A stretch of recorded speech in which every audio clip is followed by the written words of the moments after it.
Last time we saw the definitions of Samadhi as provided in Yoga Vasishtha, and now we will continue from the next slide onwards. So Sage Vasishtha, when he talks of meditation, stresses the importance of detachment or dispassion. So when a seeker is on the knowledge path, what is much more important is that vairagya, total renunciation. So he says meditation is useless without that detachment. And when once the detachment permeates you, meditation becomes meaningless totally. So the primary element on the knowledge path is the development of dispassion, detachment, or that spirit of renunciation. So the thoughts may come, but you will not be compelled to act, triggered by whatever the thought says. So thoughts may keep coming and going. They may arise and dissolve. You will not be motivated to act as this thought dictates. So that is the final stage of renouncing. And then further he says, Samadhi is the internalization by the mind of the ultimate truth. The ultimate truth is that there is no two-ness between the subject, the viewer, the seer or drashta, and whatever is seen, the scenery we observe, the drishya, the object we perceive. So the oneness of subject-object, the non-separation, is defined as samadhi. So it is very much different from what the Patanjali concepts bring up in terms of thought control. See, thoughts may keep arising and dissolving, and that process goes on as long as there is a body. So thought or the mind is a mechanism that takes care of the physical or gross body. It is as much like as the heart pumping the blood to different parts of the body, or the kidneys cleaning up the toxins, or the digestive system, which provides the inputs to the body, organism. So thoughts, in a sense, are a part of that body organism itself, even though they are intangible. The body organism, like the limbs or the sensory organs, you may physically be able to touch them or see them, perceive them, but the thoughts may be intangible. They may not be apparent to you. They may not be visible. But functionally, the thoughts are no different than, say, the digestive system or the blood circulation and so on. You don't have to stop your digestive system or heartbeat in order to proceed as a seeker to investigate the ultimate truth. So also, thoughts may keep on doing their job, but the seeker on the knowledge path is not worried or concerned about the thought processes. So being unconcerned with the thought process and see the oneness then. You see, the thought is the one which brings in the separation between the subject and the object, the seer and what is seen, the observer and the observed. Because the thought identifies me as a separate entity sitting here, a conscious sentience element of uh, detection capability, and whatever is perceived or detected, the thought puts it at a distance and separates from the me, the observer, by giving a name to it, what is observed, by giving an identity to what is observed. So the thought tells me that it is a tree that I am seeing. The thought tells me the tree has a particular shape and is at a distance from me. So we neglect the dictations of the thought. We will not even go to the extent of what thought identifies with a name and a shape as a tree. So when we are ignoring totally the dictates of the thought, what apparent is only the seeing. And at the moment of seeing, there are no two entities at that particular spot, like a seer, an observer, and the seen, the tree which is seen. It's a later thought that says that is a tree. So at that precise moment of seeing, there is only that seeing that takes place. So the subsequent thought builds up the distance. It may be a bit difficult to realize the absence of a separate seer from the seen if you take the vision or the visual perception into consideration.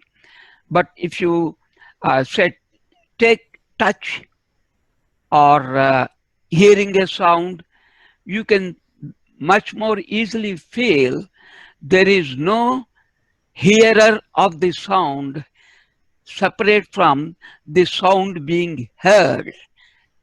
Right now you can experiment it. My voice and sound are constantly falling on your ears. You just close your eyes so that you can focus. As you hear the sound, what exact sensation is perceived, detected, sensed by you? Don't worry about the content of the sound or the meaning of the words. Just see what is happening, what is the signal that you have sensed. Some vibration, and it is heard in your ear. And when you are hearing that sound, do you see within that moment a separate me who is hearing the sound and the sound? Okay, I'll give a little break here. Let us have some silence. Now I am speaking, the sound has come. When you are hearing the sound, do you identify two entities?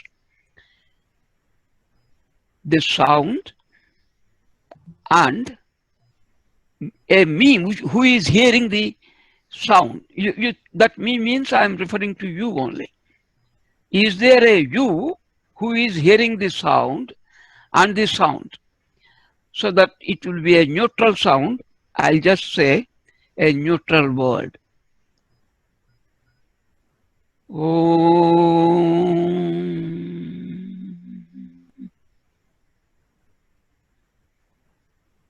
Om.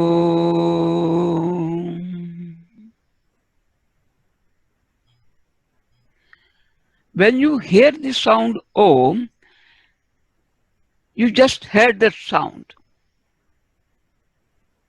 Could you identify another entity who was hearing the sound? At that moment, there is no different entity who heard the sound. After the hearing is completed, then you see, then you feel, I have heard the sound. So the I, the hearer, comes later on. So when any sensing happens is the same thing. You can experiment it by touching with your hand your chair.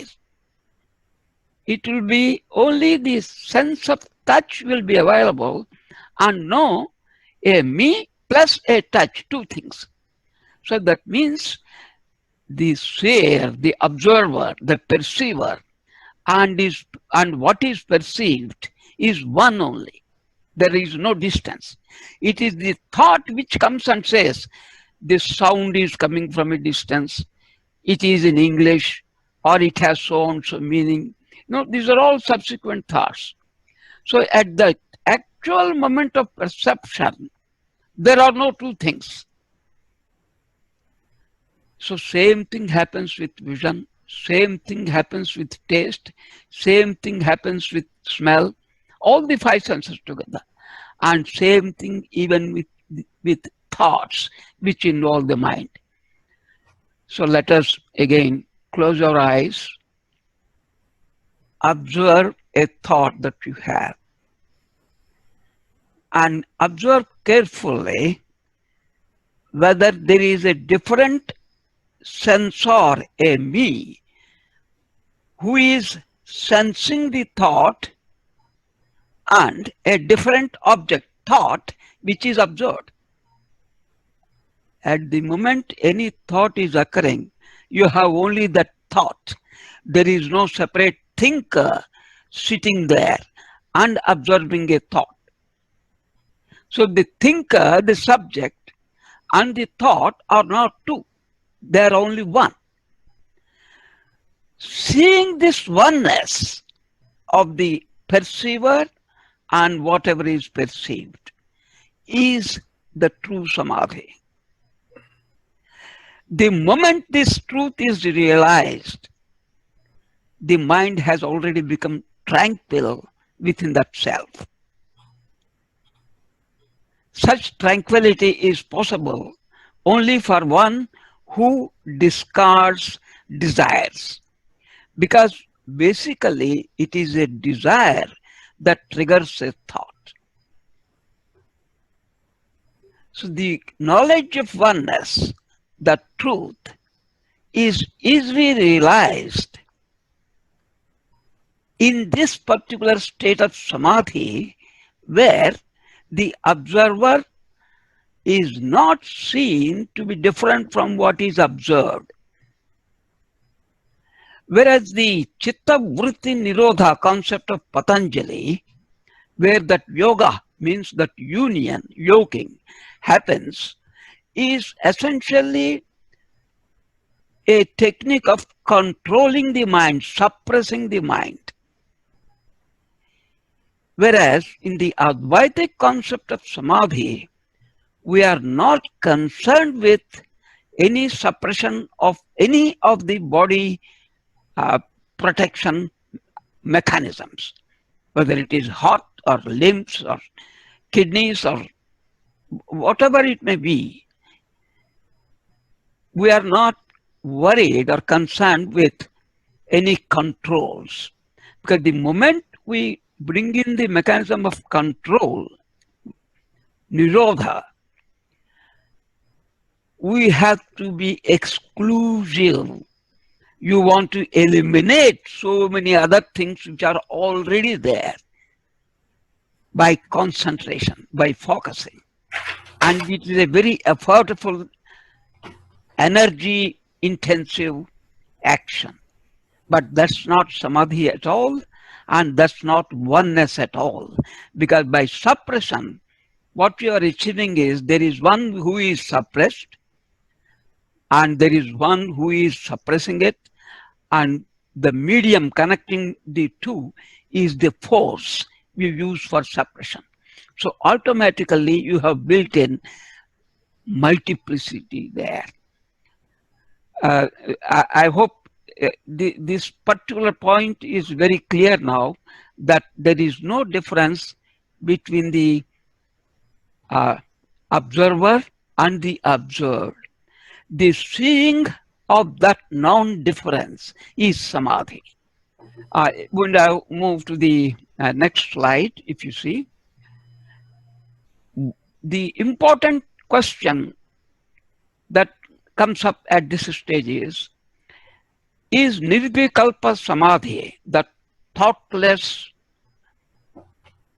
or objectless meditation, or the thoughtless state, a necessary preliminary step before you move on to liberation?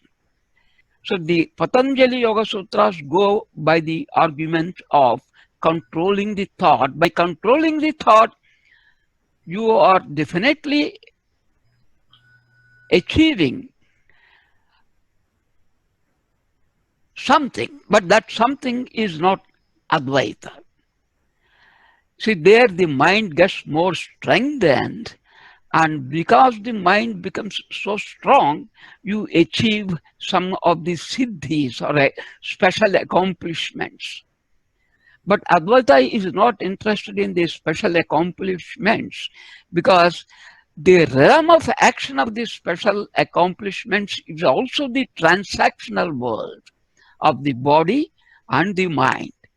And the basic aim of Advaita is to transcend, go beyond the realms of mind and body. So we are not interested in this achievement of special accomplishments, siddhis. So we don't want to use either the mind or the body as tools. And we want to ignore their presence and move on to that oneness which we are more interested in. Just as we don't care for what happens to the heart or the kidneys or whatever it is, as a seeker, we will not care even what happens with the mind, because for us, mind is no different from the body. So we in Advaita take it that samadhi will not take us to that oneness, this sort of a samadhi through the control of the body or the mind. Samadhi has to happen and happens even when the body is moving. It's a 24/7 business. It's not for a little part of the day in a corner of this room and you sit for 20 minutes in a deep samadhi and you have achieved oneness. No. This oneness is the recognition of the absence of a separate entity sitting there as an observer and something as observed, as we just have seen in our experiment with both thought and the sound. In Vivek Chudamani, we find this word nirvikalpa samadhi very often used and advocated.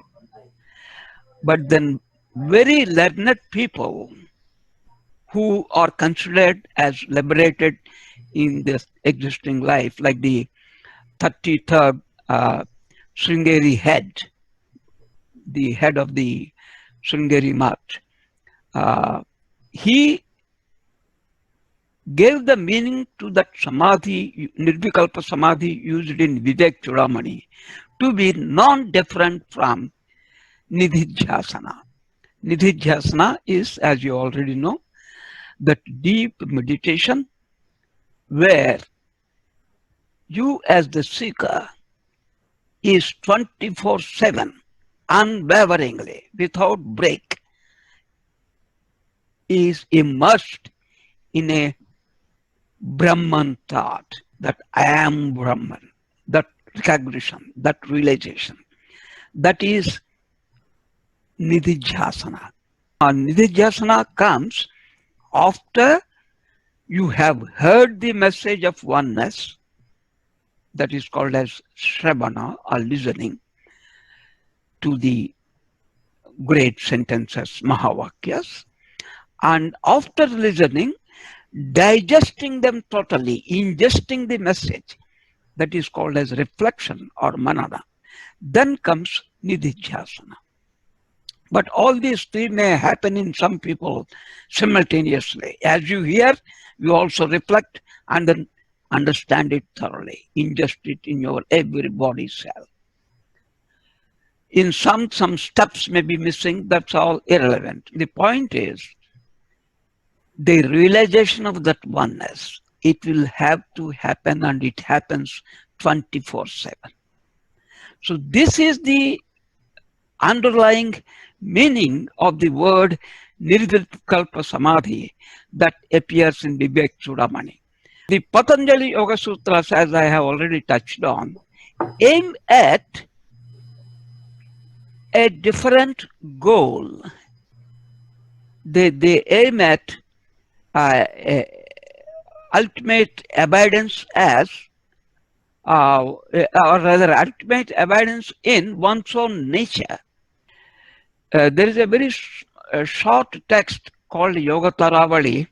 This contains 27 verses, slokas, and about 8 techniques of yoga are described there. It's a very short text but beautifully written, and there also Shankara talks about samadhi, so that is my interest in bringing this up. Let us go back to our slide now.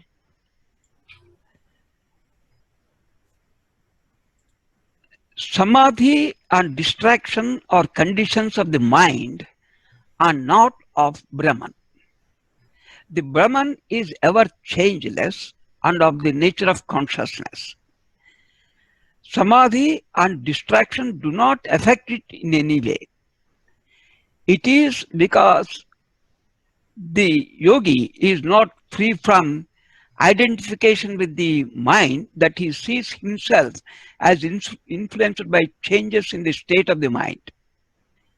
He who has fully realized that he is the changeless reality remains established in the reality and is unaffected regardless of whether his mind is in a focused, agitated or dull condition.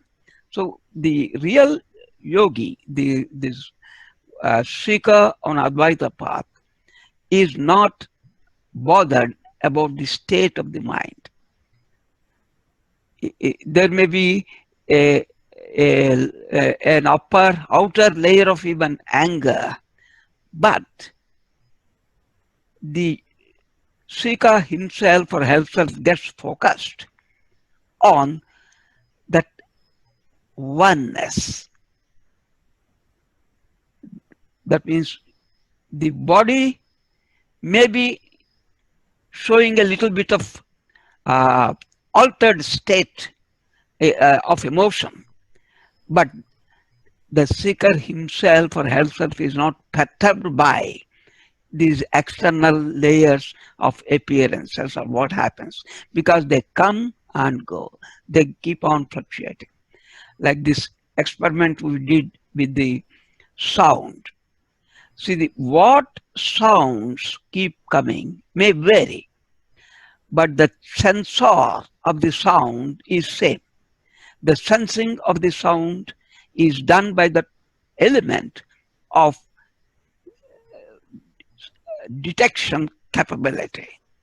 So the detection capability is not altered like a thermometer. A thermometer may sense a temperature of 23 degrees or 21 degrees or 54 degrees. You see, the sensing element, the detecting capability of the thermometer is not influenced or altered by the temperature it senses. Likewise, the condition of the mind will not affect the observer, the detector, the sensor of that mind. So, yoga, chitta, murti, nirodha and all that is not so much important for the Advaitic approach.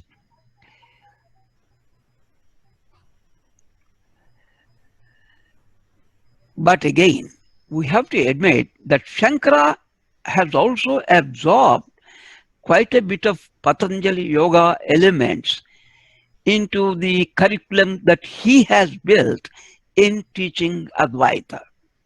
He considered some of these elements like discipline of the sensory organs, disciplining the uh, working limbs, working organs like the limbs, uh, the speech, and so on, are all necessary in the preliminary stages when the seeker's mind is totally disturbed. He or she is not aware of this oneness of message, and so on, to bring him to short, to a position, or to bring him up to the condition that he can take up the self-inquiry by himself or herself.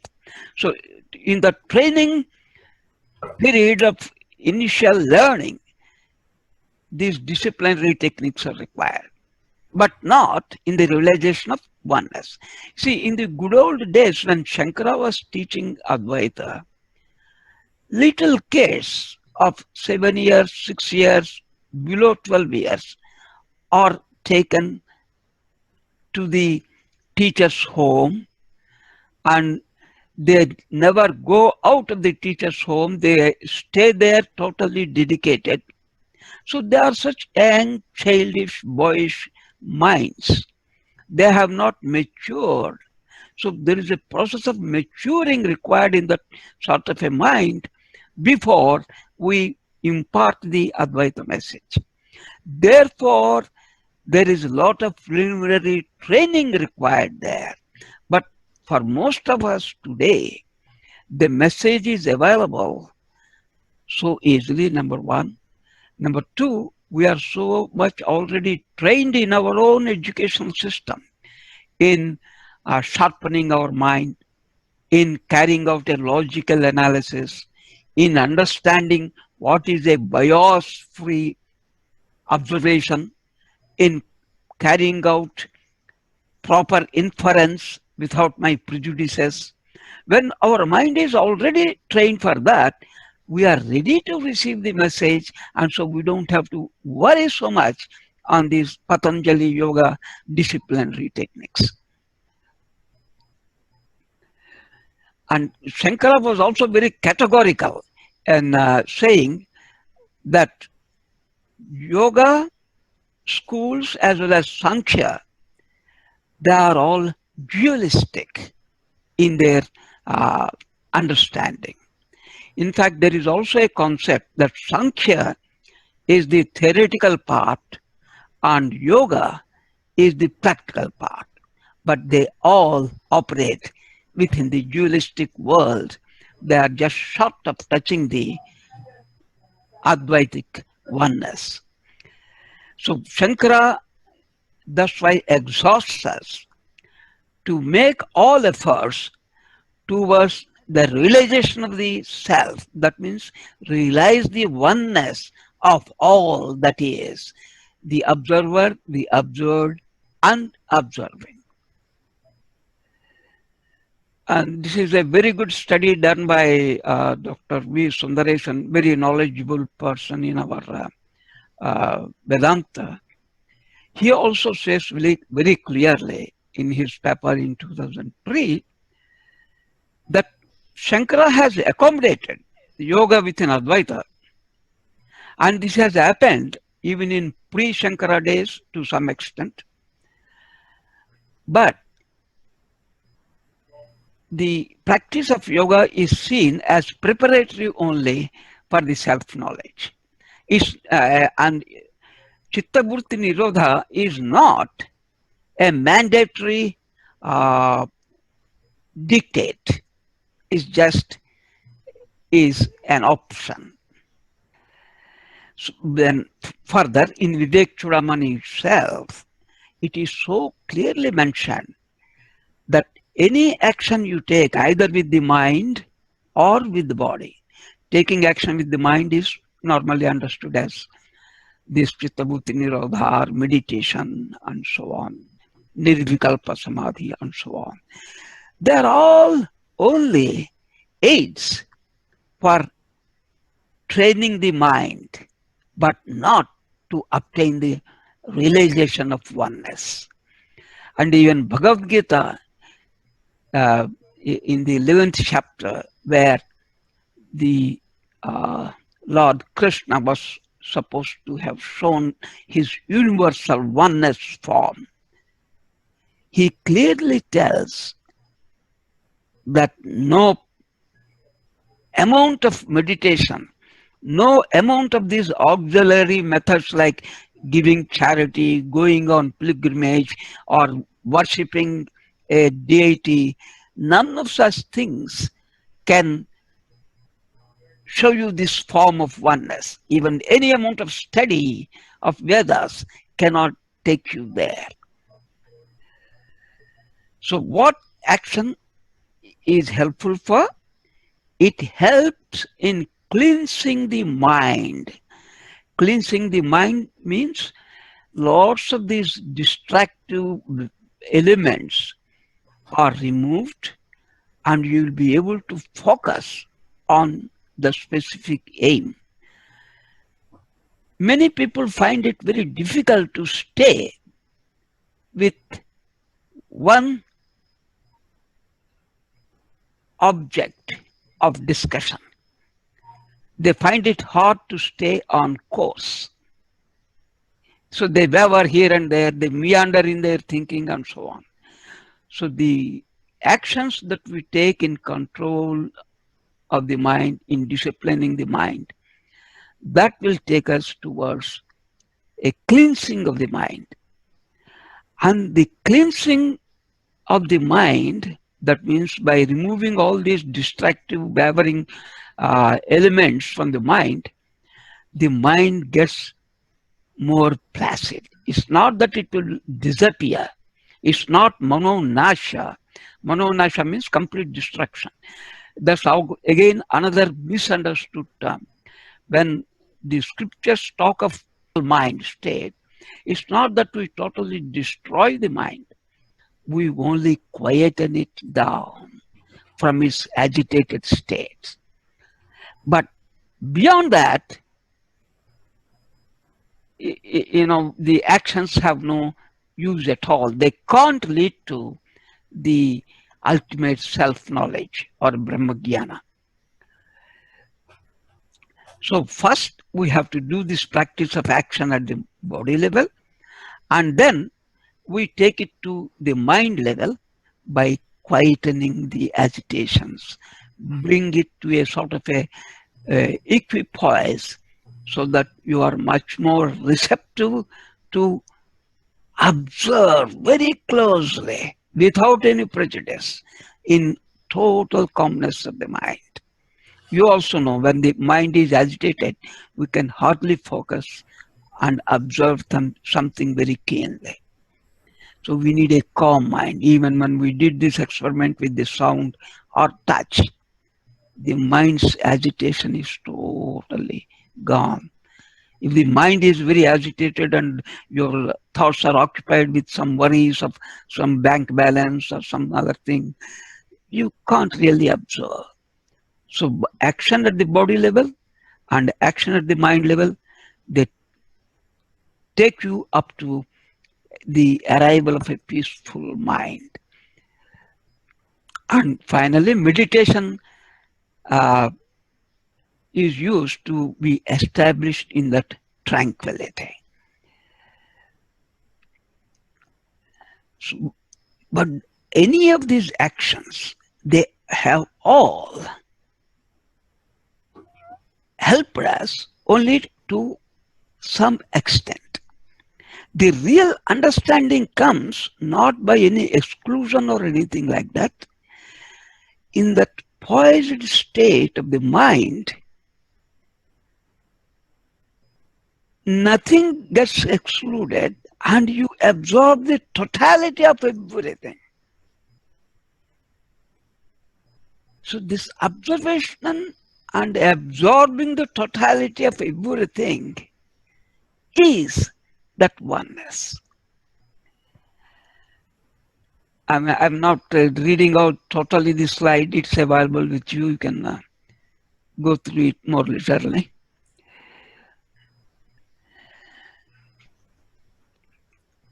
We earlier referred to the three phases in the normal Advaita approach. Shravana, listening to the message. Manana, reflection on what is heard. And then taking up a deep contemplative study of it, nididhyasana. So each of these phases have a specific objective, and there are certain texts which help us in achieving that objective. So at the end of each of the phase, we have certain milestones. So by Shravana, we learn about the oneness of all that is. That means me, my body, my world, internal, external, everything is nothing but what is known. That knowingness is one only. Whether I know you, a person, whether I know physics, whether I know a tree, whether I know a traitor or a terrorist, what is common there? Knowing is the common. So that recognition of that knowing element and staying there only. What is known is immaterial. What is known at this moment may be something. What is known at the next moment may be something else. That keeps changing. So we are not worried about what varies. What doesn't vary is the element of knowing. What is known keeps varying. So the goal here is that invariant element is what is Brahman, and that's what I am. See, when I say, I see a tree, I talk to you, I eat the food, I is the invariant element. And this I is that knowingness only. That I am not different from the quality of knowing. So this oneness of me as the knowing element which knows everything is Tat Tvam Asi. That itself is you. And then when I reflect on it, doubt about various possibilities, the weaknesses in logic, and really churn it in all manner possible. And realize that, yes, I am that. I am that Brahman. I am that element of knowingness. I am that beingness. That is the real ingestion of the message. And Brahma Sutras help us in this because they really chop each of the instructions given from different Upanishads and then bring out the essence of it. That means all sorts of questions that even we cannot imagine to ask are already asked and answers provided in the text. Then finally, when you come to nididhyasana, what it means is, after all, there is still a body to the seeker that he has to carry on until the body lives and dies by itself. Even though he or she gives up ownership to that body, still there is a basic responsibility for that individual to take care of the body. So taking care of the body involves life in the world. How does a person, an individual who has understood the message of oneness, still function and carry out in this world? So we keep getting all sorts of doubts. At times, things look so variable, so much at disarray. The message that we have understood seems to be totally contradictory to our day-to-day life. So what do we do? All such situations are handled in Bhagavad Gita. So Bhagavad Gita is more like a life strategy manual. It's not really so much of an Upanishad. It's more like a life strategy manual It has lot of relationship management in it, lot of social engineering, lot of psychology, lot of psychiatry. In fact, so many things are amalgamated into it. So that's why I call it more like a life strategy manual. So I place it at the end rather than studying it in the beginning itself. So what we finally understand is, even in our 24/7 life, there is no variety at all. There is no multiplicity at all. It is all oneness. And the multiplicity arises only when the thought intervenes and identifies different objects. It is the thought which breaks up what is observed, the oneness of observed, into various objects. It configures the world into first an I, who is an observer, and the world which is observed. So two-ness is brought in. And what is observed is still not grasped by that me, which I think is confined within that little body. So I divide that world first into 5 sensory inputs. Even though I see at this moment a vision of whatever is in front of me, and also I'm receiving these sounds falling in my ear, I'm aware of some smells maybe coming from the kitchen. So many things may be going on, but I classify it. Vision is different, sound is different, smell is different. I'm feeling the pressure of my seat on my chair. The pressure of the seat is different.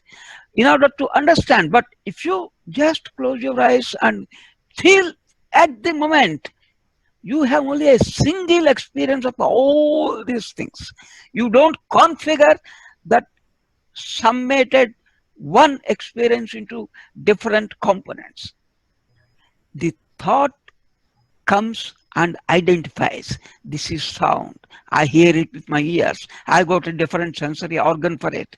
This is computer which is appearing in front of me with some things written on it. These are all subsequent thoughts.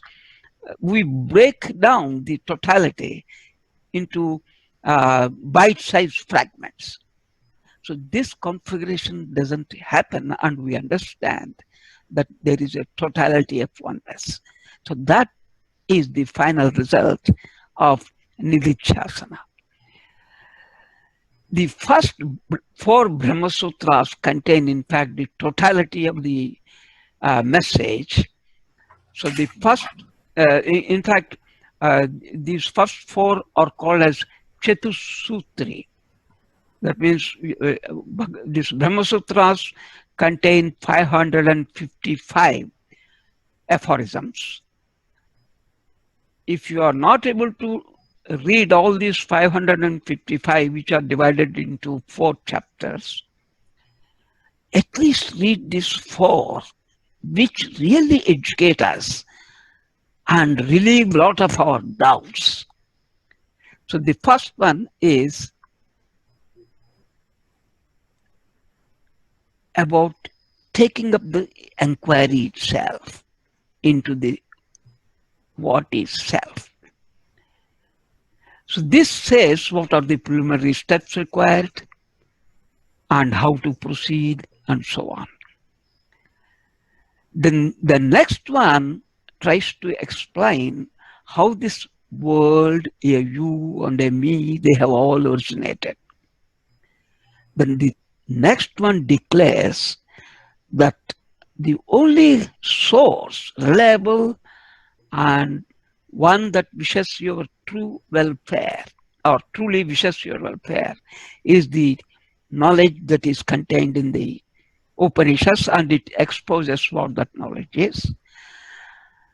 And the 4th one, Shankara gives a very, very long commentary on this short sutra, Tattu Samanvayat. That's all, only 2 words you can see there. But there's such a long commentary on it, on that word tat, that means but, So on that word itself, he explains so much. So precisely everything is contained there. And this explains to us, or the commentary of Shankara explains to us, what is the final direction all these scriptural statements are leading us to. So the scriptic teaching from each of these sutras can be given like this. The first sutra says we must acquire the knowledge of Brahman by inquiry only. There is no other method, no samadhi, no action, no physical sort of circus, nothing. Only inquiry is the one means. And how did the universe come up? The universe has come up because of Brahman. That means it's not really that Brahman is a cause, because Brahman won't cause anything at all. We can say as if, it looks as though Brahman is the cause. And how is he a cause? Both the efficient, in the efficient sense as well as the material sense. That means, unlike the dualistic philosophies, where you place a God up above somewhere and say that he created the world, whereas Advaita is the only philosophy in the entire philosophical systems we have in the world, the only philosophy that says boldly that the material with which the world has been made is also nothing but that creator himself or herself. So just as we have seen earlier, that knowingness itself is appearing in form of various elements that you observe. The knowingness, that ability to know, that sensing element you have, that itself is taking the shape of all those things that appear. So this oneness of the creator and the created is declared boldly by Advaita. And how do we understand it? We understand it through the methodology or the aids or the various tools provided in the scriptures. So what do they finally converge or lead us to? They lead us towards that oneness. Brahman is not an object there. Brahman is not a goal to be reached. Brahman is a pointer word. It's an indicator only. If I keep seeing the indicator arrow and stay with that arrow only, I'm not going in that direction. So it just shows a pointer, a finger, and you don't stay with the finger, you move in the direction where the finger is pointing out. And there it is all an effort, an exercise at each by each individual at his own or her own level. So finally, to sum up, the true Advaitic meditation is that state where the observer, observing, and the observed, that triad, the three things, do not anymore exist. This is called in Vedanta as Triputi. So the absence of Triputi is the true understanding of Advaitic oneness. When once these three disappear, whatever is there is not voidness, like the nihilists, like the Sunyavadins. Something is still there. We cannot even say it is, because that state can't be described in terms of things known to our mind as something is not. These sort of relative terms that we are familiar with are also not applicable. So whatever remains after the ending of the triad, that is Brahman. So if you try to understand what is Brahman pointing to, using your words, using your mind, it's a futile effort. That's why Brahman can never be experienced either by your senses, nor can be conceived, conceptualized by your mind. All such efforts should be left, totally dropped. So experiencing Brahman is out of question. If somebody says, I have experienced an exalted state of Brahman, he just doesn't know what Brahman is. It's as simple as that. In fact, Kena Upanishad says it also. The guy who claims that he knows Brahman doesn't know. And the man who says he doesn't know knows it all. Even it is beyond space and time and causation phenomena. See, mind always operates within causation. For everything, it finds a cause. And that's how it survives. But Brahman pointer is to a situation which was prior to space and time as well as causation. Causation automatically implies time, you see. A cause takes some time through a process resulting in an effect. That is causation. So causation naturally implies time or a change either in space or time. So when I say it is prior to space and time, it automatically implies it is prior to causation phenomena also. And another surprising thing which we normally neglect to understand, a lot of these Advaitic teachers forget to understand, there is no history, there is no memory to it. Because memory is an element very much dependent upon time. It's a function of time.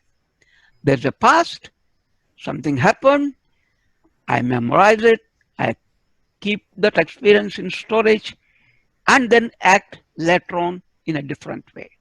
So time becomes very much important for mind and memory. When we say Brahman is pointing to something beyond space and time, that means even memory cannot be there. Every minute is a fresh moment. Every minute, every moment is a fresh creation.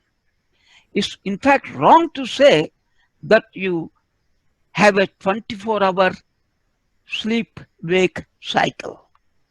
You are dying and being born from moment to moment. With each thought, with each breath, you are born and you are dying. So when we say or speak of Brahman, we are talking prior to memory. That means there is nothing earlier which has resulted in a something new now. Each moment is new. So this historylessness is a very important aspect we have to remember when we talk in terms of that oneness.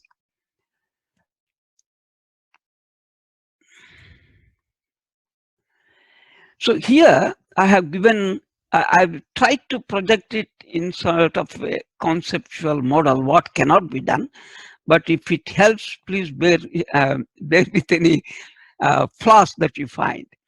See, in the normal day-to-day world view, we place ourselves external somewhere here, away from and removed from what is observed, which we call as the world. So as an observer, I am at a distance and I am distinctly different from what is observed, and this process of observation using either the eye or any of the other four sensory organs or even the thought process, mind, I see and decide for a world. So here the observer, what is observed, and the process of observing takes place. This is the triputi. This is the normal worldview in the transactional or ephemeral world that happens. From there, we would like to differentiate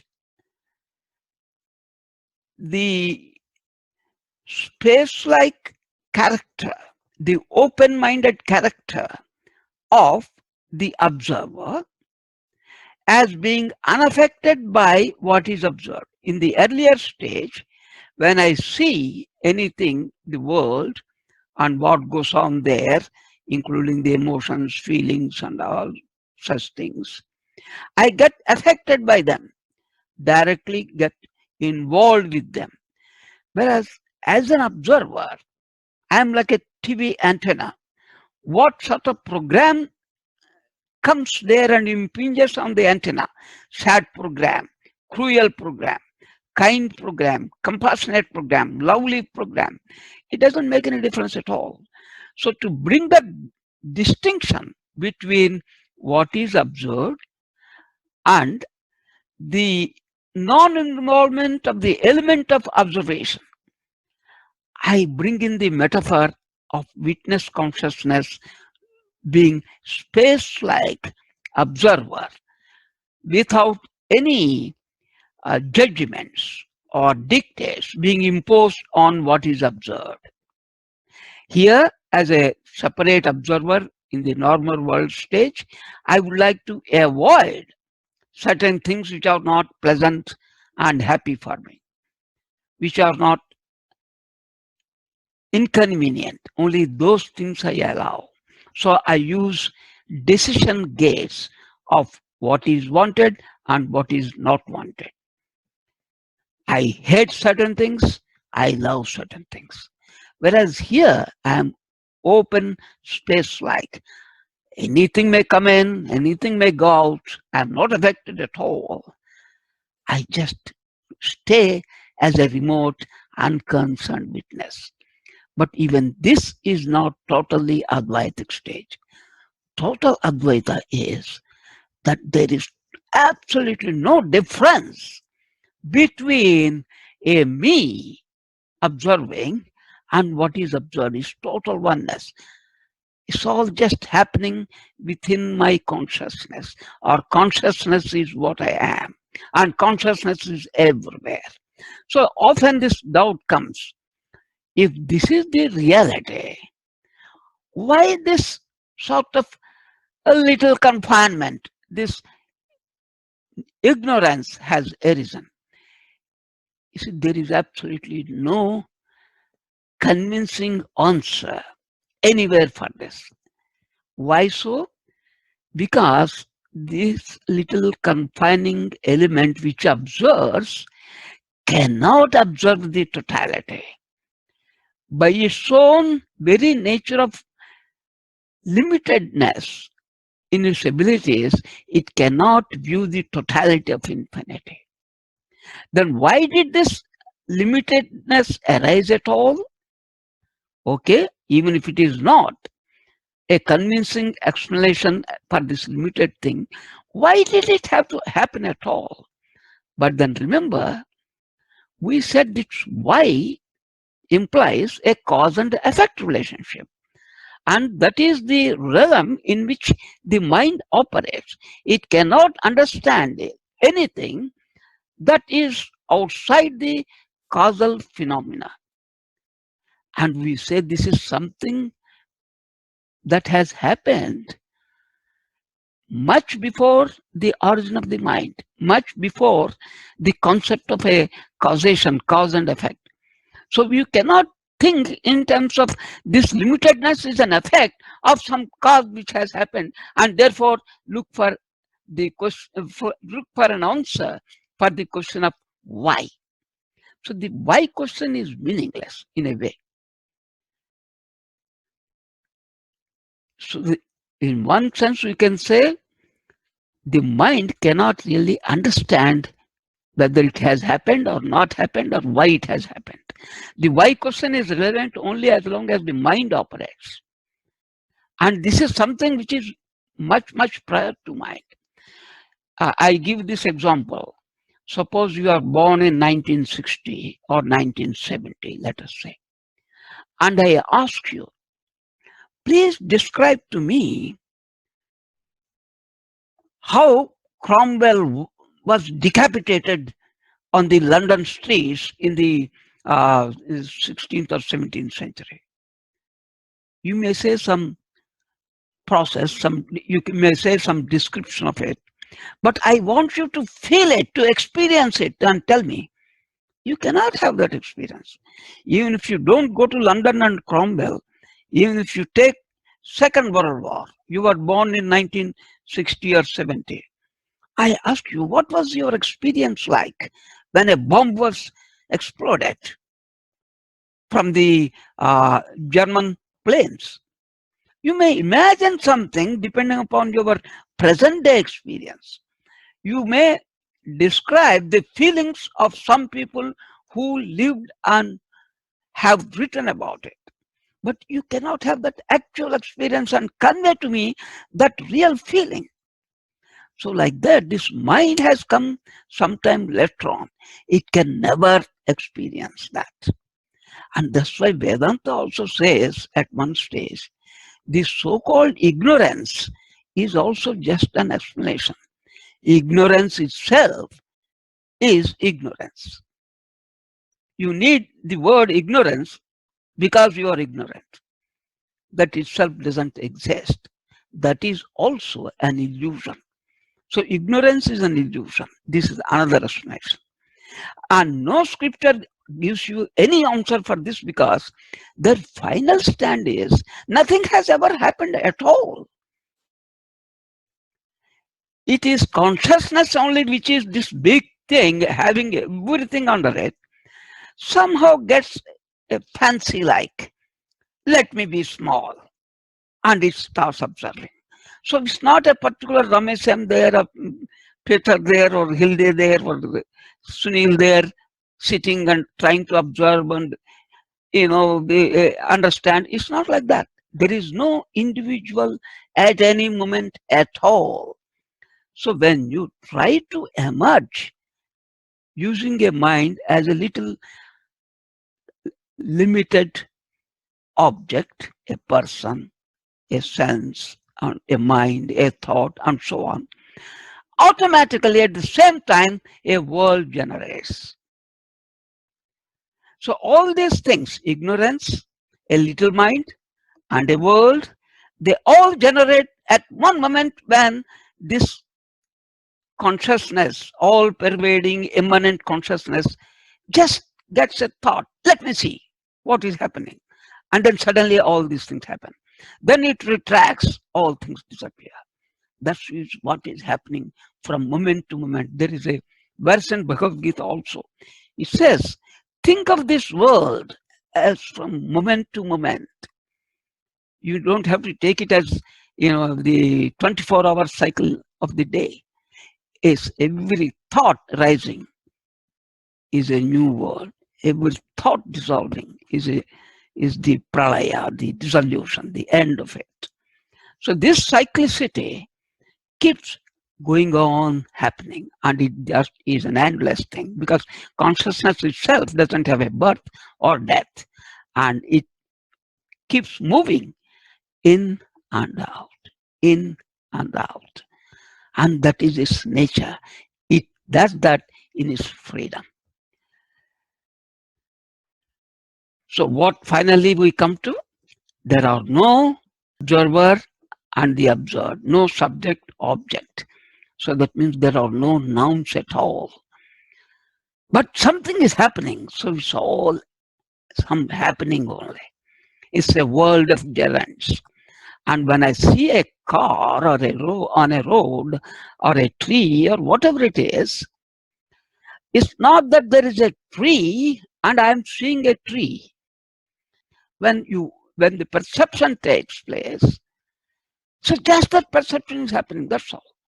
So that me or my consciousness is taking that shape. And it's not just taking the shape of that car only. At that moment, the whole world is there. because of your limited capacity of the mind, you see only a little car there with your attention focused on it. But the entire world has not disappeared. So that's why if Einstein says, does the moon exist if I don't see it? In fact, something is there, but the name moon, differentiating it as a more brilliant spot compared to its background and its movement and so on, all the subsequent thoughts of taking a name to it, giving an identity to it, all these things come later on. Otherwise, whatever is there is there. So the name moon comes only when you see it and give a name to it, start identifying to it. So the word moon doesn't exist until you see and give a name. Otherwise, something is always there. So also the world is always there. But the naming and giving shapes or ascribing names to specific shapes, which we call as the world, it comes only when you start observing it as somebody separate from, removed from the world. And that world, when you observe it, it looks as if it is continuously in movement, changing. Jayate gacchati iti jagat. That keeps moving. It's not constant. So what changes is not what we are concerned with. That consciousness, which is historically, takes different shapes and configurations from moment to moment. When it arises as the whole world. If I see a little spot in it and say it is a car or a tree or I am eating food, these are all just my inability to take the totality of it from moment to moment. So you see, as long as I remain as an independent doer of actions, owner of my possessions, I say I am here. I am so and so. But the moment that separate consciousness of me disappears, what name can I give to that?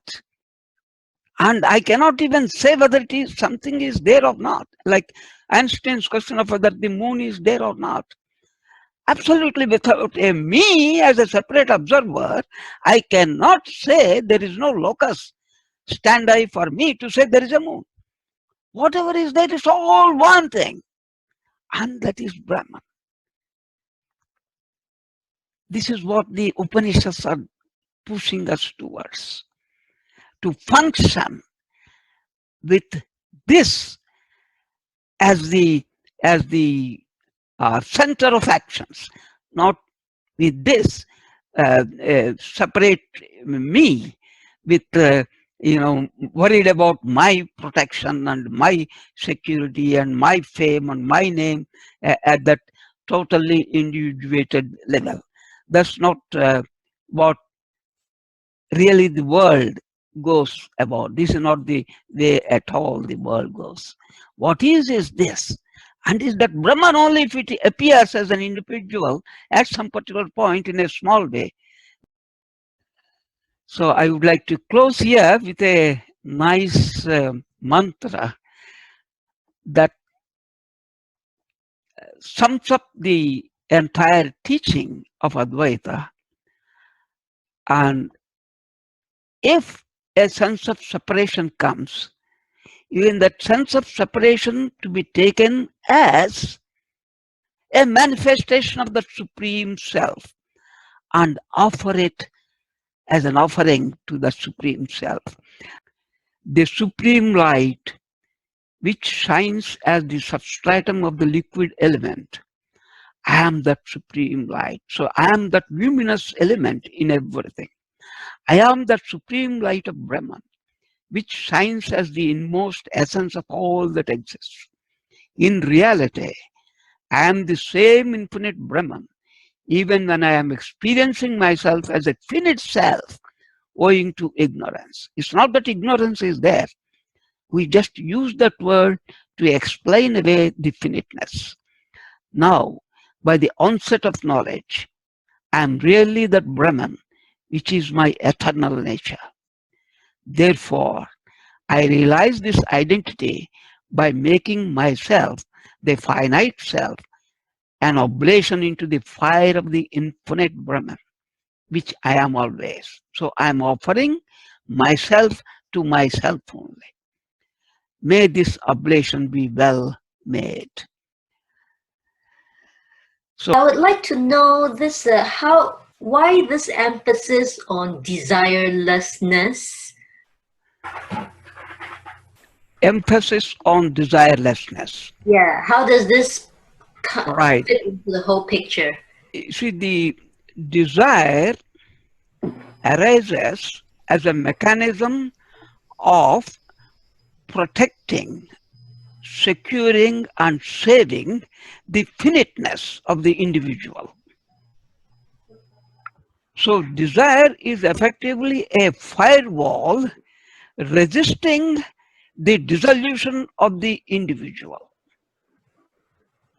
And as long as we maintain a strong, reinforced concept of a separate individual, the dissolution into the oneness becomes difficult.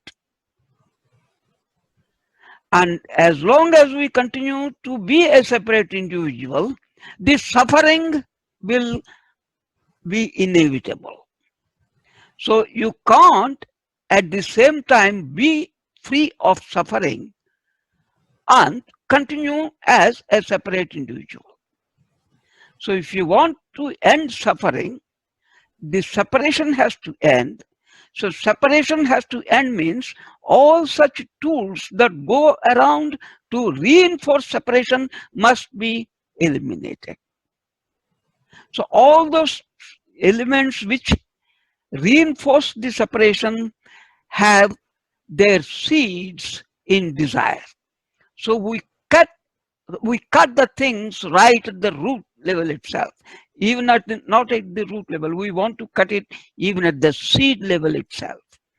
So we would like to eliminate desires so that all such little props which help in this separation of the individual gets cut. Am I clear? Yes, but doesn't the body mind basically operate based on Excellent. Yes, the body mind do require certain enabling mechanisms for its own survival. See, the body mind have appeared as this in this particular form and shape and so on because of some unknown reason. We will not get into that aspect. They have, well, what we know right now is they have appeared. That is indisputable. Why and how and the processes and what was the earlier, we will not discuss now because there is no way to find that out. What we know and experience right now is a body mind. This body mind is like a little paste that has come out of the tube. You cannot put it back into the tube. But one thing has happened by understanding this non-dual knowledge. That sensing element, that sensor, detector element, that consciousness, this knowingness, is not confined or limited or responsible only to this body mind. Mm-hmm. It is infinite and immanent in everything, permeating everything, even into that dog shit or the stone on the road or the tree on the side. It is there everywhere. It is the whole thing itself. So this conscious element which I have been thinking is within this body and it has to take care of the body only is a wrong concept. So when once we give it up, the body mind will also live its life like the tree in the yard or the stone on the hill or the insect that burrows into a tree. So all these things, those shapes and forms and manifestations keep on happening for whatever reason they have happened. So your consciousness is not limited, confined, or responsible only for a single body or a mind. Mm-hmm. So what happens to the body? It happens as things happen to the rest of the objects in the world. So that total dispersion, detachment even with the body is the true understanding of Advaita. So this question on concern you have about the body will be spread to everything. When it is spread to everything, you know there is no causation at all. Because that consciousness which takes a particular manifestation just takes it without any memory, causally, causelessly. So in its freedom, it takes the totality of that appearance at one moment and disappears. So in fact, this body is appearing and disappearing every moment. Right now, as you sit and watch, so many millions of blood cells, red blood cells are dying in your body. So many neural changes are happening in your brain. So many changes are happening in your digestive system. At no moment you can say the entirety of body has remained constant. By parts, it dying and regenerating. So what is really your concern? It's changing all the time. Things are dying. You are not shedding even a single tear for 300 million red blood cells that have died in the last 1 minute. They are all within you. You have let them die and new blood cells have come. You are not celebrating it. So the gross body, which you think as a separate individual, I am responsible, in fact has its own life. It's one of the objects in the entire universe. It appears and disappears.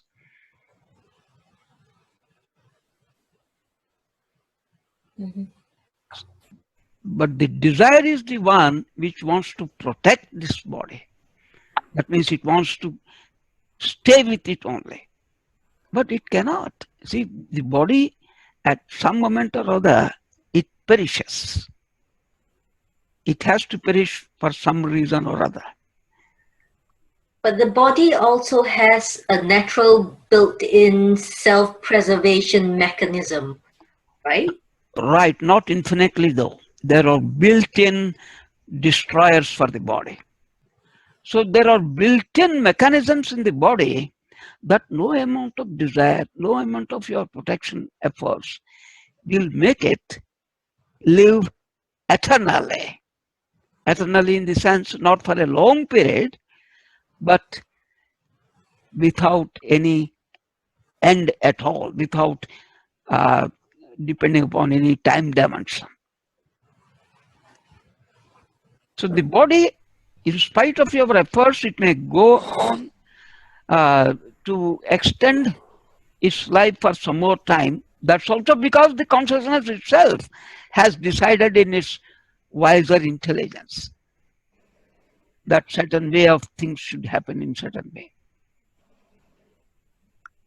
So the body comes in with some built-in mechanisms for its own its own end.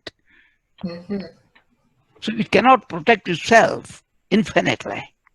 In fact, even the food cannot be digested by the body by itself. There are microbes which are working in the darkness of your stomach in that acidic atmosphere without oxygen. They are the ones which break down all this sort of junk poisons you eat, calling it as food, and make it something useful out of it as a nourishment to this body. So even you don't really digest the food you eat. You can't without the help of these microorganisms in your body. Similarly, you think you are seeing something. No, your brain is showing you something you call as the world. You change the waves in the brain, what you see alters. I think I showed you that video last time by Professor Kanvisha. She altered the current strength in the electrodes somewhere here in an epileptic patient, and suddenly what he sees in front changes, not the normal face of the doctor, but a big saggy nose, a distorted, very uh, strange face. So what you see is not dependent on what you think you see. It depends upon what waves are generated in your brain. So this technique is now used to alter even your decision making. You want to say yes to something, but I can remotely focus a magnetic field onto your head without touching you, without your knowledge. And these magnetic waves change your thoughts and they make you to say yes. I mean no instead of yes. This is called as transcranial magnetic stimulation. This is a technique which is used to help patients in depression or anorexia or things like that. So it's not you are seeing something. The brain waves chose to show you that, and you see that world.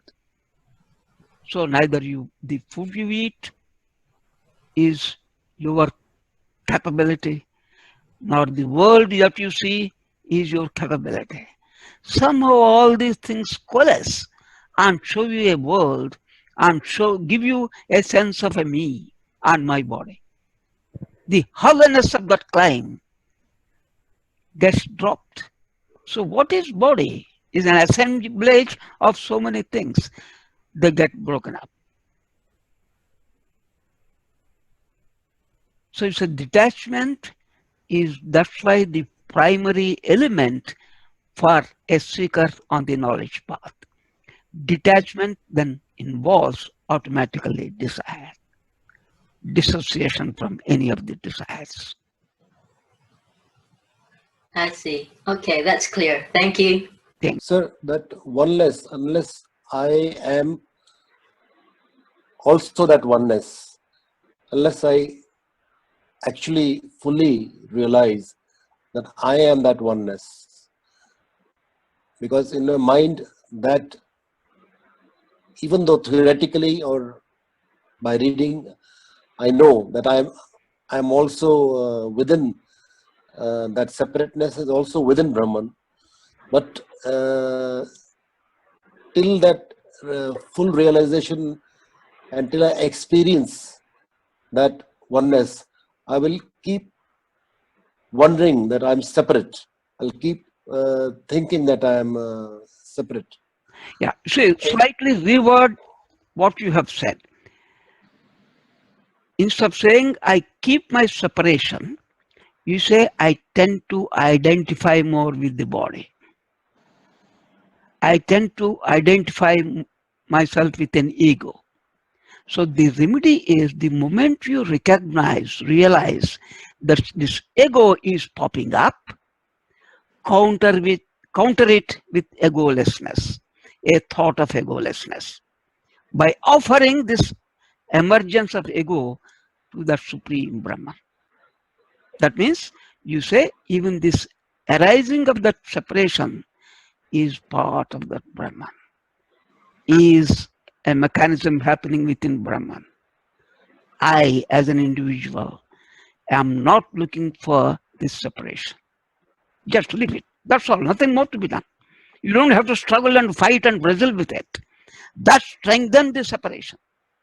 Just realize it and say, I offer this. Forget it that moment. Because every moment is new. Forget it at that very moment. So this observation itself will weaken the sense of separation. And the See, it will take a little bit of time. Give that time, because we have been training ourselves so automatically to think ourselves as separate in our 24 hours life.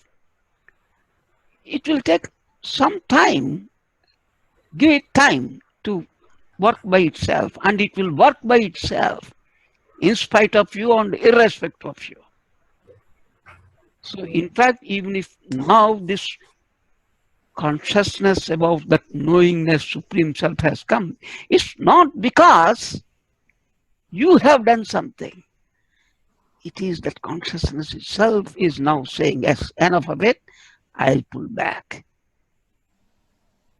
So it's not so much of your struggle and your fighting and your controls. Consciousness, love itself is drawing you back. And leave it to consciousness. It will. You are like on a conveyor belt. That's what this last verse, that verse of offering, we have, recited. Yeah, very important, sir. Yeah, that's a very good verse. Keep remembering it. If I am a separate Vijay, then there I see the world. I see a separate world. If I'm not a separate Vijay, Triputi ends, and there is no observer, and there is no observed, there is nothing. Is that a correct statement? That means the question, who is the observer, only comes if you are a separate I. Right. Absolutely. Yeah. Okay, now the second only thing in all this that really makes sense, if I really say Brahman itself has become limited, Brahman itself is turned into this, Brahman itself is turned into a mountain. This is absolutely makes sense. But the Shruti bothers me here. Shruti says, I don't change, nothing can be superimposed on me, nothing can be broken, nothing can be fractured, nothing can be done. How do we reconcile that part? Or is it that part reconciling with that statement? Nirgun, Nirakar, Nirvikar, all that statement versus something has appeared, even though it's not real. Maybe is it the reason? You see, you are imagining there is a Brahman and something is superimposed. Right. You just keep that model a bit away from the time. You take it, whatever is appearing holistically, the entirety, that is Brahman. So a little hill may be appearing here, a little valley may be appearing here.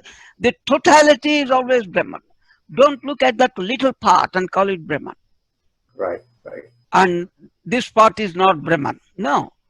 Everything that is appearing. And why is it appearing? Because you're conscious. So consciousness is appearing. That's all. You see, don't look at fragmented manner. Take the totality. It's not superimposed on anything. Like the 3D screen itself is appearing in all these forms. We should wrap up. We got to move. We'll wrap this up now. Yeah.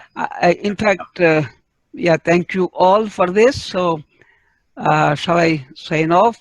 Yeah. Please do. Thank you very much, Ramesam. Yeah. Thank you. Bye. Thank you. Bye. Bye. Bye then. Bye.